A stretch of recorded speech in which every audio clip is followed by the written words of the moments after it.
Good afternoon, dear students. Today we are going to continue our fourth unit. The last class we already discussed about various types of equalization techniques. So, and the continuation of that, today we are going to see the maximum likelihood sequence estimator. Okay, maximum likelihood sequence estimator. Okay.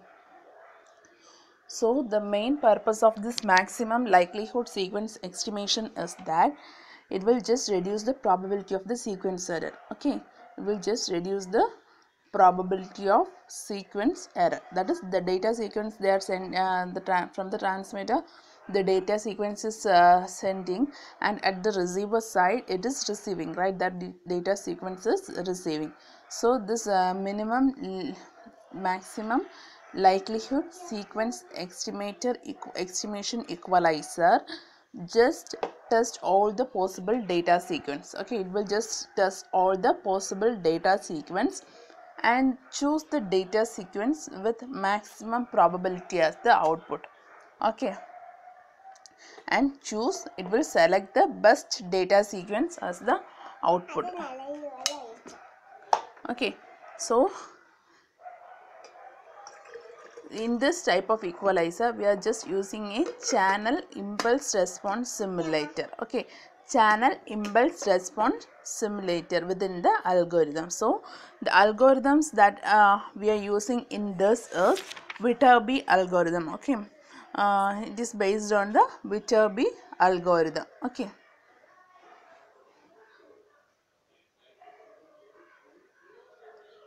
So the main the advantages of the Viterbi algorithm means just uh, reduce the noise. Okay, so this algorithm is mainly used in the equalizers in mobile channels. Okay, in the mobile channels these equalizer, that is the Viterbi algorithm based equalizer, is mostly using. Okay, so what is the main purpose of MLSE? It will just test all the possible data sequence and choose the data sequence with the maximum probability as the output. It will select the best signal. Okay, so the block diagram of this adaptive matched filter is this one. Okay, so the matched filter is there. Then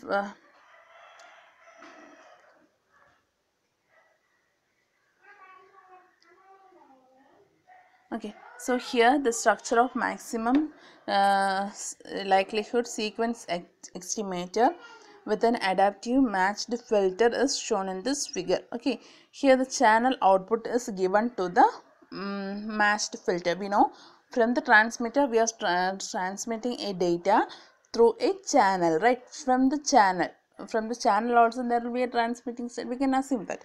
Okay, so from the channel output it will pass the signal to a matched filter. Okay, from the matched filter it will go on to the MLSE. So here this channel output is given to a matched filter. This matched filter operates on a continuous time signal. Okay, the output of this filter, okay, matched filter is given in the discrete form. Okay, we know the channel output, that is the continuous signal, is given to the matched filter. Okay, it will operate on a the output of this is given to the matched filter is which operate on the continuous signal. Again the output of this filter is given into the discrete form to the MLSE. Okay, so the estimated data sequence, so the sequence that is estimated from, we know what about the purpose of MLSE? It will just select the best data sequence, right? So the MLSE,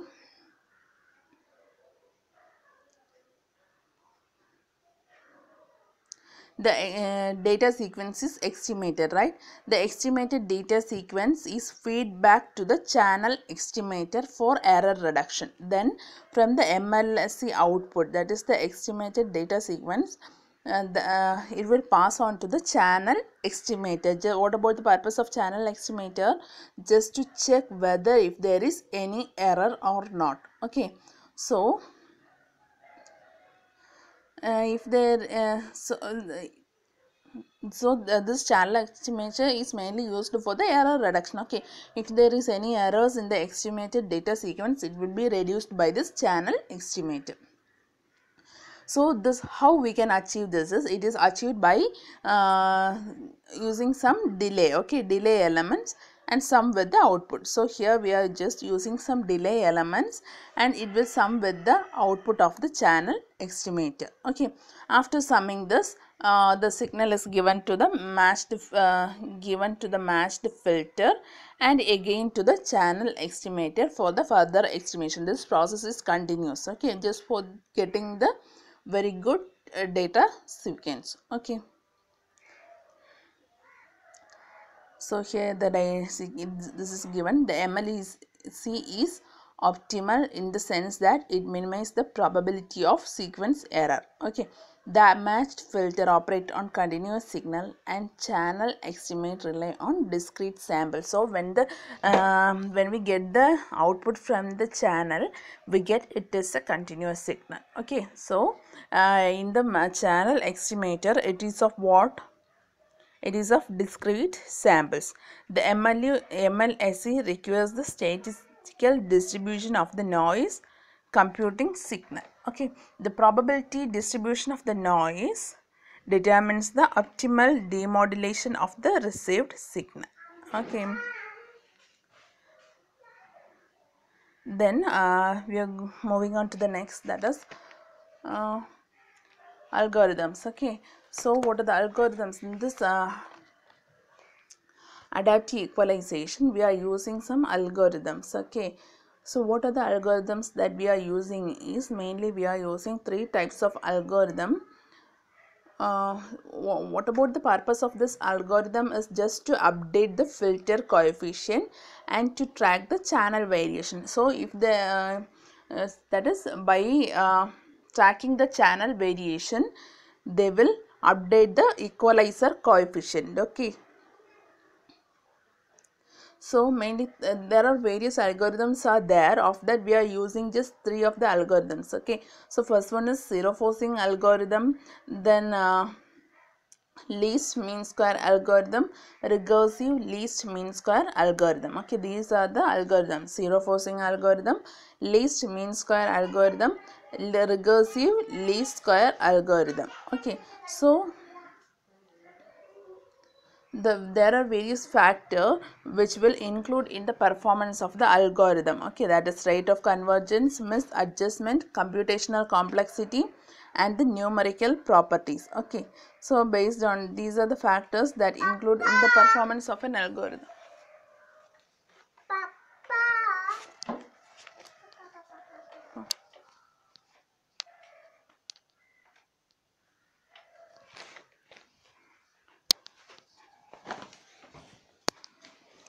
So first we can go on to the zero forcing equalizer algorithm. Okay, in the zero forcing algorithm, the equalizer coefficients are selected to make the combined channel samples and impulse response of the equalizer to zero. Okay, so what they are doing is, the zero forcing means it will set the equalizer's impulse response to zero. Okay, so it will just set the equalizer impulse response to zero, and equalizer coefficient Wn are chosen to force the samples of the combined channel. Okay,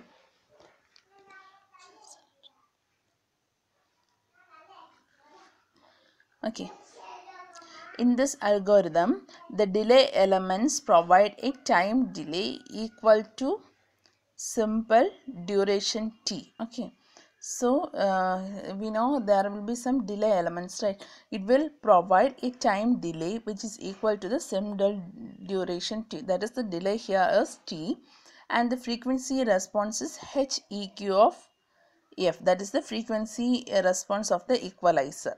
Okay, It is periodic. The frequency response of the equalizer is periodic with a period combined equal to the symbol rate 1 by t. Okay.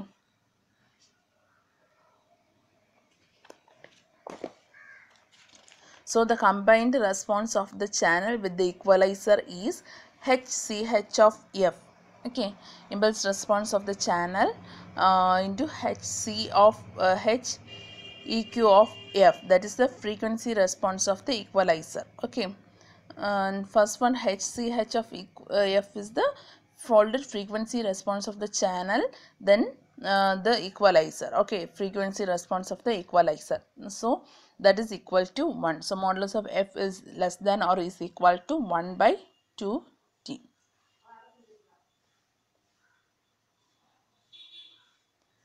Okay, so the main advantages of this zero forcing algorithm is it performs well for static channels with high SNR such as local wired telephone lines. Okay. Then the disadvantages, it has the inversive filter that may excessively amplify noise at the frequency where the folded channel spectrum have high attenuation. So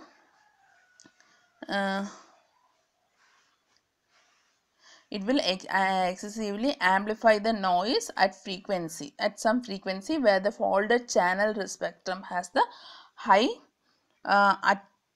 attenuation.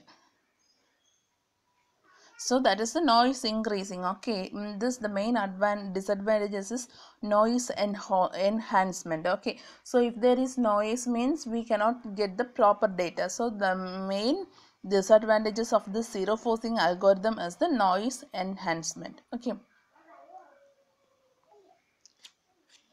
so going on to the next thing,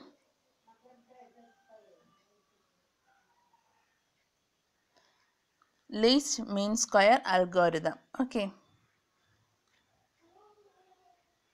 so the zero forcing equalizer enhance the noise power and increase the bit error probability. Okay, in the case of frequency selective channel, there is a chance of having high attenuation in some frequency than other. Okay, so what about the zero forcing equalizer? It will enhance the noise power and increase the bit error probability. Okay, so just to minimize the mean square error between the desired equalizer output and the actual equalizer output, this LMS equalizer is used.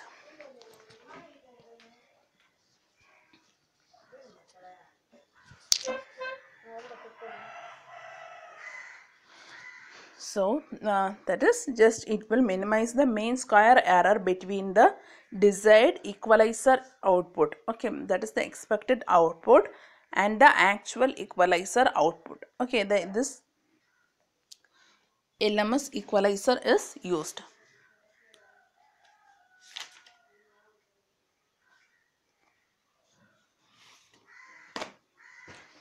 So here the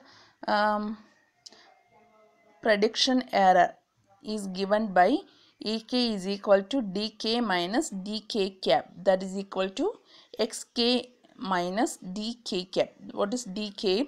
That is the desired equalizer output, and DK cap is the adaptive equalizer output. Okay, so it can be rewritten as EK, that is another equation for this EK. Okay, that is the prediction error, that is EK is equal to XK minus YK transpose WK, that is also equal to XK minus WK transpose YK. Okay, so that is here we are just representing DK cap as YK transpose WK, that is equal to WK transpose YK. Okay, the mean square error modulus of EK the whole square at the time instance K is obtained by epsilon is equal to E of EK star into EK. Okay, that is the mean square error at the time instance K. Okay, For a specific channel condition, the prediction error Ek is depend on the tap gain vector Wn. Okay, so here the prediction error just depend on the tap weight. What is tap weight? We know for just making the signal error free, we are just multiplying some coefficients, right? So that is the weight function. Okay, so the tap gain vector Wn. So the mean square error of an equalizer is a function of Wn. Okay, let the cost function j of Wn denote the mean square error as a function of the tap gain vector Wn. So in order to minimize the MSE, mean square error, we have to differentiate it. Okay, the derivative just to minimize this mean square error, we have to make the derivative of the cost function to 0. So that is dou by dou Wn, j of Wn is equal to, we have to equate it to 0, that is equal to minus 2pn plus 2rn Wn is equal to 0. Okay, what is p here? P is the cross correlation vector, r is the input correlation or covariance vector, w cap is the input correlation or covariance matrix, then n is the number of delay stage in the equalizer.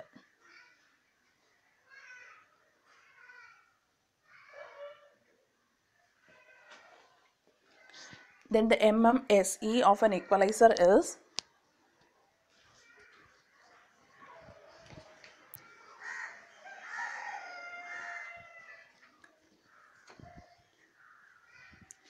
J opt is equal to J of Wn cap, that is equal to E of xk star minus Pn transpose Wn star. Okay, W cap is equal to Rn minus 1 power minus 1 Pn. Okay,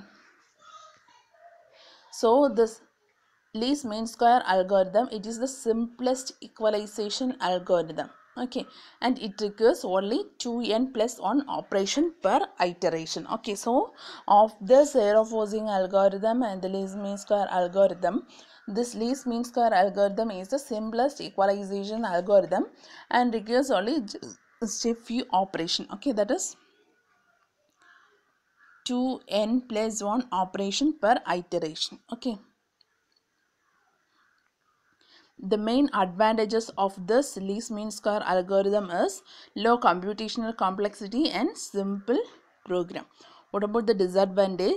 It is of poor tracking and slow convergence. Okay, it's the disadvantage. So this least mean square algorithm is an important topic, so you have to concentrate on this. Okay, next we are going to see about various diversity techniques. Okay,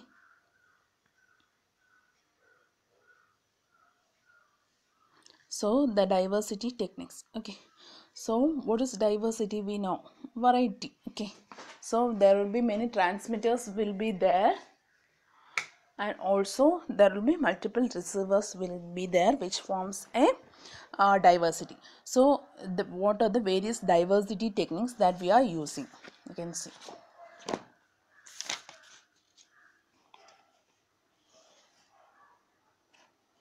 So it is a very powerful technique. Okay, what about the main purpose of this is it will be used to improve the efficiency of the wireless link. Okay, efficiency of the wireless link at relatively low cost. Okay, efficiency of the wireless link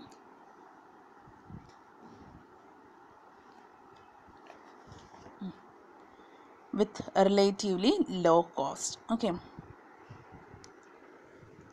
so in this types of reception, the received signal is selected from many paths. Among those, the strongest signal is predicted. We know there will be many paths will be there. Okay, there will be many channels will be there.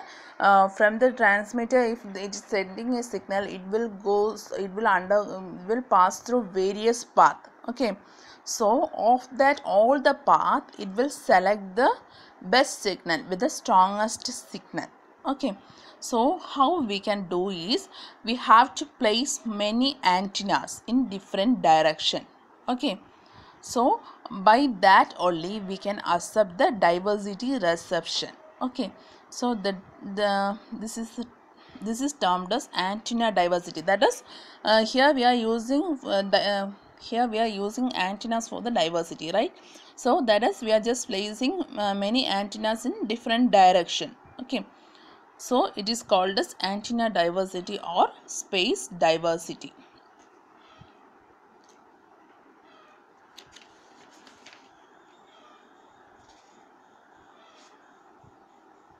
So what about the main principle of this diversity is, it will is that the receiver has the multiple copies of the transmitter signal. Okay, the signal is transmitting from the transmitter, so at the receiver side the receiver has the multiple copies of the transmitted signal, where the same signal is transmitted by more than one antenna. Okay, did you understand?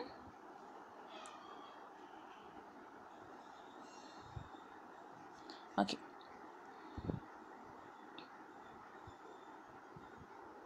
so for the diversity reception technique, P of gamma 1, gamma 2, etc. up to gamma m, which is less than or equal to gamma, is equal to 1 minus e power minus gamma by tau, the whole power m, is equal to Pm of tau. That is for the diversity reception techniques. We are just calculating the probability of the SNRs falling below a threshold gamma. Okay, so what about the probability of signal to noise ratio, which will, here we are setting a threshold value of gamma.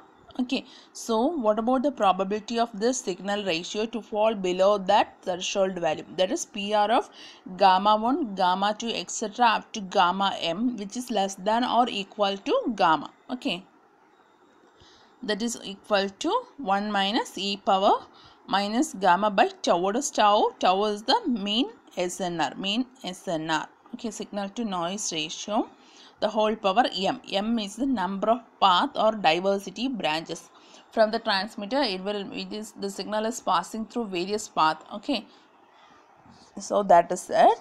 That is equal to Pm of gamma. Okay.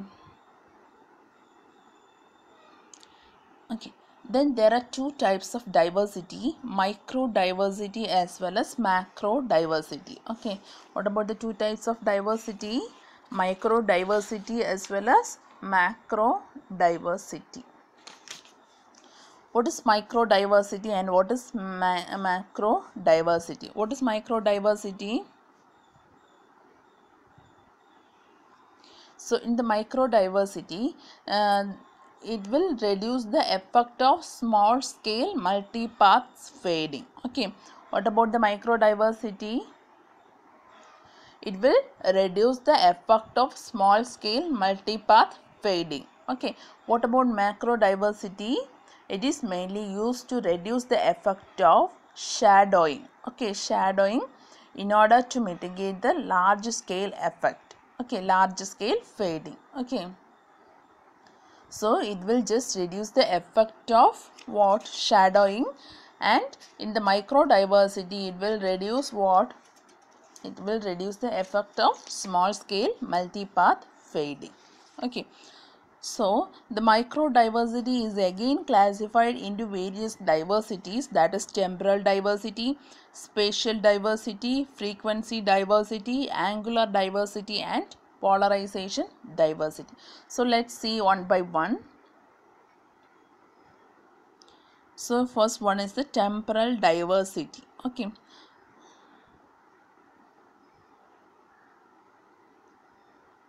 so we know from the transmitter is the signal is passing through various path, right? So that is, the channel is time variant. Okay, so there is the signals that are received at different time in the receiver side. So from the transmitter it is sending a signal, it will pass through a multiple path, and the receiver side it is receiving, right? So there will be a time variation in the signals. Okay, we know there will be some reflection, diffraction and scattering, and there will be some delays in this also. Okay, the signal, so at the receiver side it will reach at different time, so that is uncorrelated. So for the sufficient decorrelation, the temporal distance must be at least 1 by 2 gamma max. Okay, what is gamma max? Is the maximum Doppler frequency.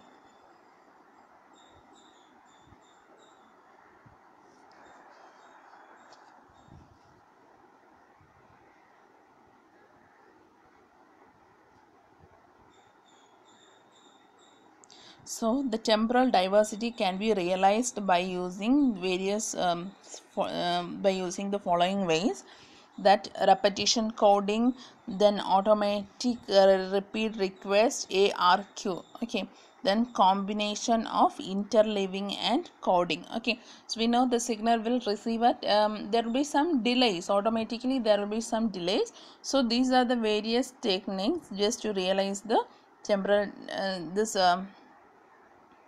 it can be performed in various ways. This time diversity can be performed in various ways, that is repetition coding, automatic repeat request, combination of interleaving and coding. These are the various ways. So let's see one by one. What is repetition coding? Okay, so here the transmission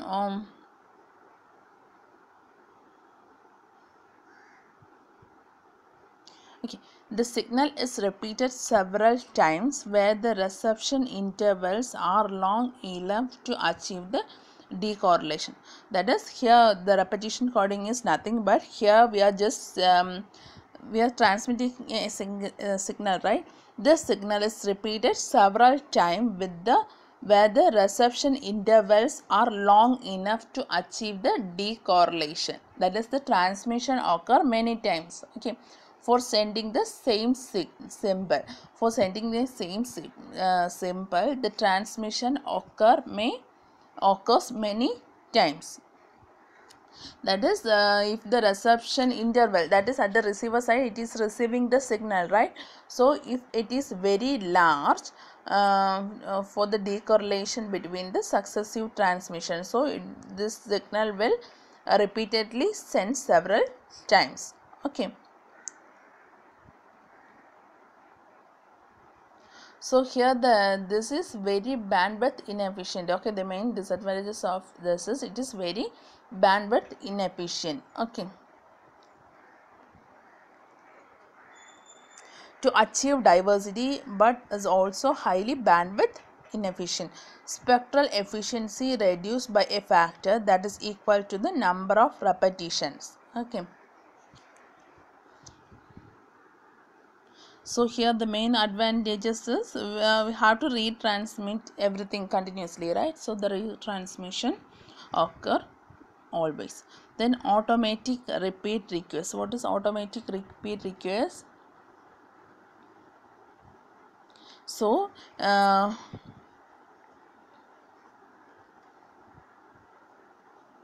so we know in the receiver side, if the received message is of bad quality, okay, that is the if the received signal message is of bad quality due to fading or something like that, it will send a request to the transmitter to resend the transmitted data after a wait of certain period.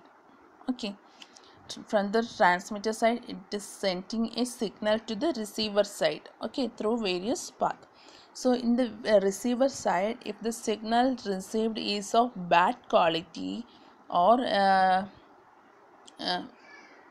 bad quality due to the fading effect, the receiver will send a request to the transmitter to resend the transmitted data. Okay, so if it is not in this case, If it is undergoing fading, means it will again ask for the retransmission, and that process will be continued. Okay, so the advantages of this is the spectral efficiency of this is better than the repetition coding. Okay, and it requires multiple transmission only when the first transmission occur in a bad fading state. What about the disadvantage? It requires feedback channel. Okay, and the last one is combination of interleaving and coding.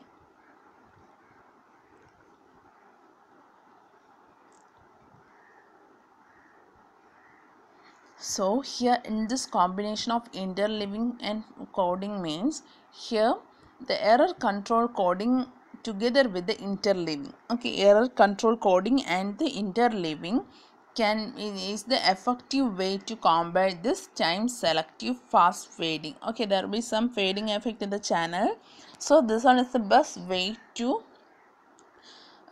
combat with that time selective fading.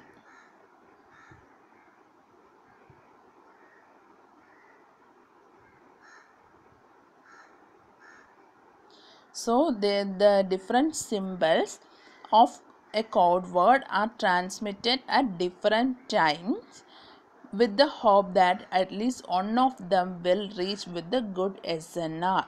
Okay, so they will set some error control coding together with the interleaving. Okay, so the different symbols of a code word are transmitted at different times.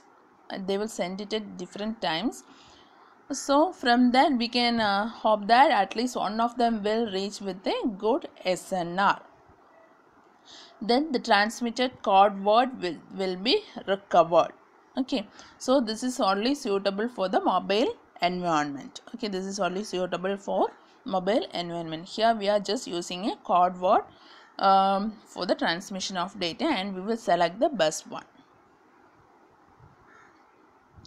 Next, space diversity or antenna diversity.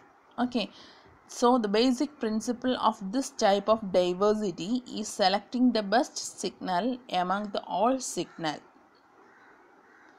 received from different branches at the receiving end. Okay, we know there will be multiple antennas will be there in this antenna diversity, and the basic principle of this diversity, it is selecting the best signal among all the signal received from different branches at the receiving end. Okay,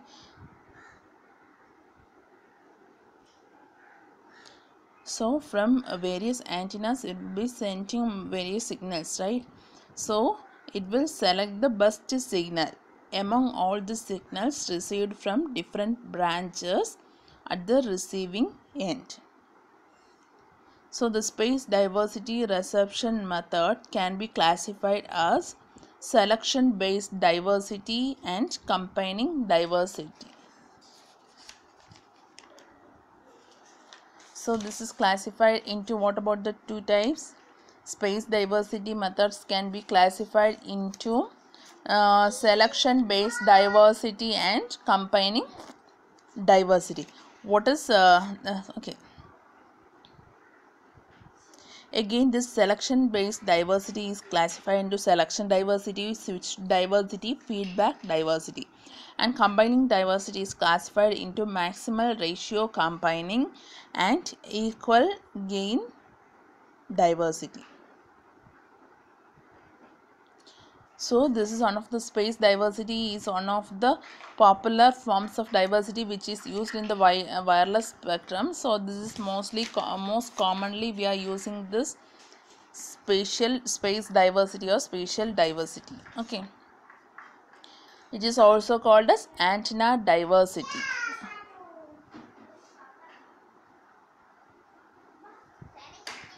So the diversity techniques is used. So here the diversity technique is used in the base station design. Okay, at each cell site multiple base station receiving antennas are used to provide diversity reception. Okay, at each cell site multiple base station receiving antennas are used to provide the diversity reception.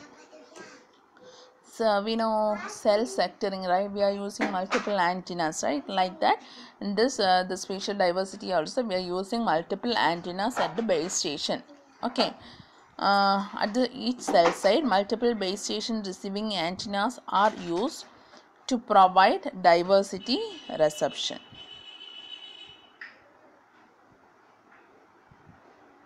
So the base station antennas are spaced considerably far apart to achieve decorrelation. So this is the block diagram for the space diversity.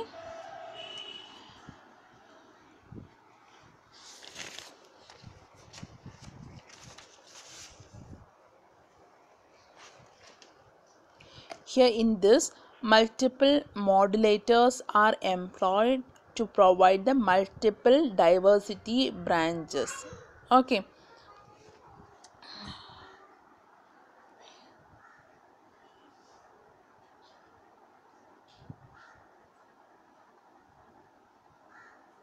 So here in this, this figure shows the n number of antennas will be there, and demodulations are used to provide m diversity branches. Here we have to G1, G2, G3, Gn, etc. are the gain, okay, variable gain. So we have to adjust the gain to provide the same average SNR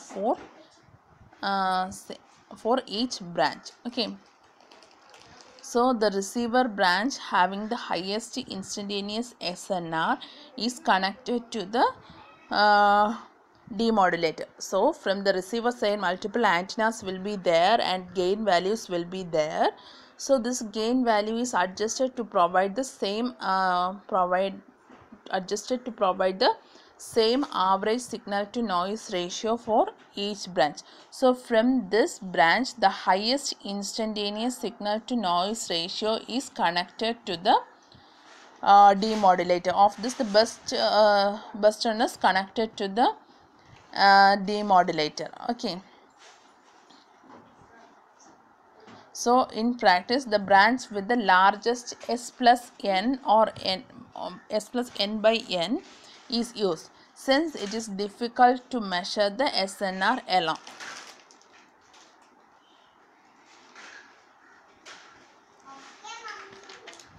So that is about the space diversity. Then selection diversity. This is the simplest diversity technique. Selection diversity, it is just the simplest diversity technique. Here the receiver has m diversity branches, and the receiver branch having the highest instantaneous SNR is connected to the demodulator. Then the antenna signal are sampled themselves and the bus turner sent to the signal detector.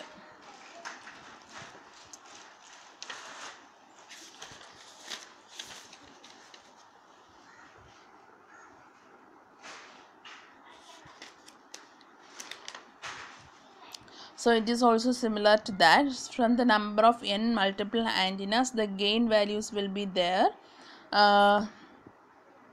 So the branch having the highest instantaneous SNR, signal to noise ratio, is connected to the demodulator. Okay. Then the antenna signals are sampled themselves and the bus turn is sent to the single demodulator. Okay. Here the gain values are adjusted to provide the same average SNR to all branches. So here the block diagram of selection diversity is given here.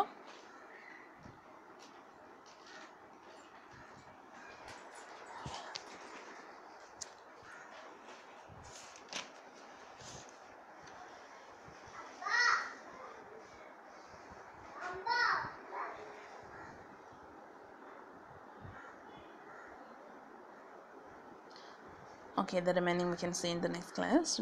This is enough. Thank you.